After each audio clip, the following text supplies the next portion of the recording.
comment faire revenir le désir dans un couple? Oui, c'est possible de faire revenir le désir dans un couple. Ça veut dire si ça a déjà existé, s'il y avait du désir, on peut faire ressusciter quelque chose qui a déjà existé. Ce qui est important, c'est de se voir, je dis, en dehors de ces rôles de c'est mon copain, c'est ma copine, c'est ma femme, c'est mon homme. Si tu veux avoir une vie sexuelle épanouie, je sais que c'est contre-intuitif, mais il faut se donner des rendez-vous pour faire l'amour. Tu te dis, par exemple, le dimanche soir, c'est pour nous.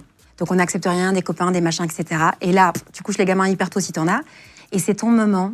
On va se faire du bien physiquement. Attends, quand on est dans cet espace-là, on fait ce qu'on veut.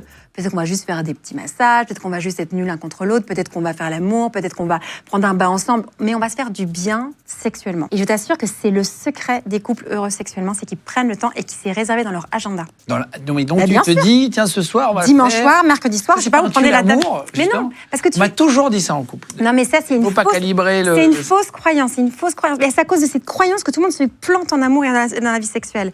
C'est pas du tout. Et je vais te donner une réponse à ça. Les amants. Pourquoi ça marche super bien sexuellement? Parce qu'ils se donnent des rendez-vous. On va se voir jeudi soir à 19h, 19h à 20h. On sait où on va se voir. On sait comment on va s'habiller. On sait ce qu'on va faire, parce qu'on en a discuté. Eh ben, ça se passe bien.